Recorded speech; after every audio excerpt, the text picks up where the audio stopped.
Hey everybody, and welcome back to the JETS Jets Show. I am Sean, your pilot and host.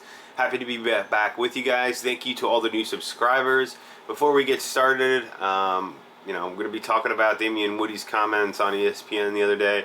But before we get into that, if you like and subscribe and you haven't subscribed yet, you're not subscribed yet, please do so. Hit that notification bell so you get alerted when my new videos get posted.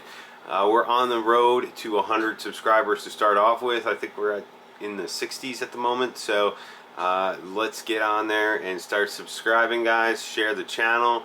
We want to grow. I want to expand, and once we kind of can do some new things and have more YouTube resources at our disposal, we'll be able to do some more fun things and bring you guys some more great content. So with that, let's get into the episode.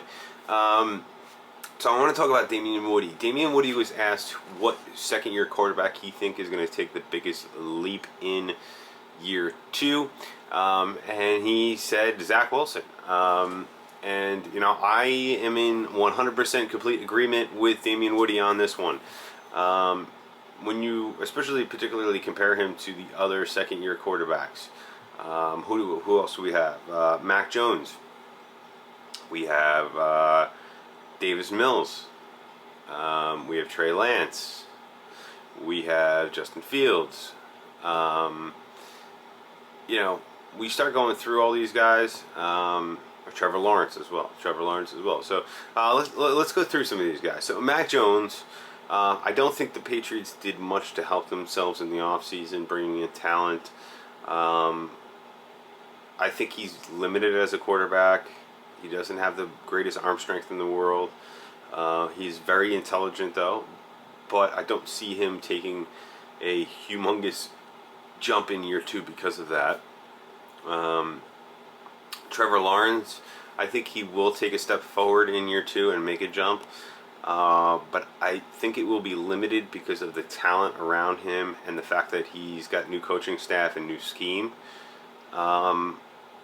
Justin Fields, I am not a believer in Justin Fields yet. I'm not sold on him. He is a very talented athlete.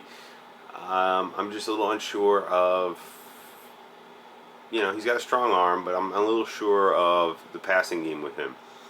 And again, I'm not sold on the weapons around him. That being said, Davis Mills, pretty much same story there. He has Brandon Cooks. Phenomenal receiver. I would have loved to see the Jets get their hands on him somehow. But, obviously he doesn't have the overall weapons around him that, Zach Wilson has. And then, finally, Trey Lance. I don't know what's going on with Garoppolo. He's still on the 49ers. I don't know if Trey Lance is going to play that much, so, or it could be wrong. Maybe they do trade Garoppolo or something like that. And he plays.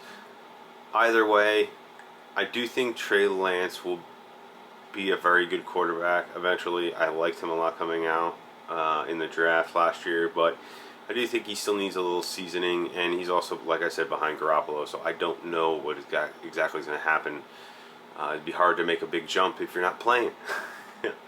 And then, when you come to Zach Wilson, you look at him, and they've set him up for unbelievable success. What this team has done to surround him with talent, I think, is even a step above what the Bengals did surrounding Burrows with talent. I think the Bengals kind of actually had a little bit better roster when they drafted Burrows than the Jets did when they drafted Zach.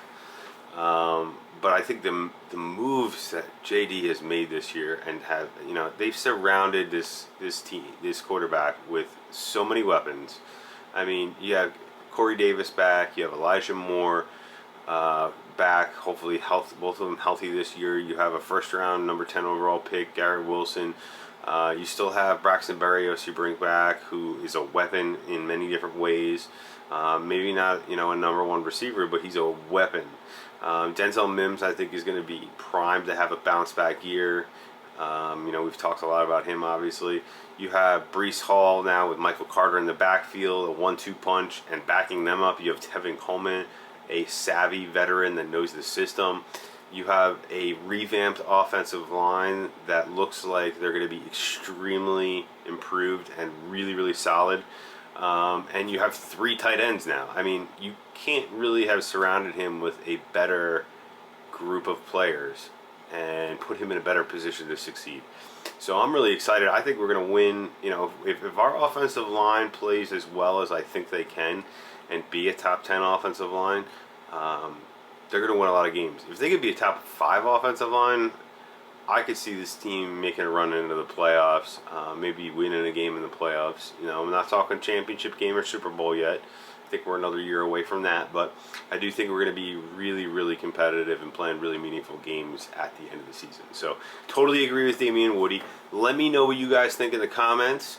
As always, love being with you, and I'll see you in the next one. Peace.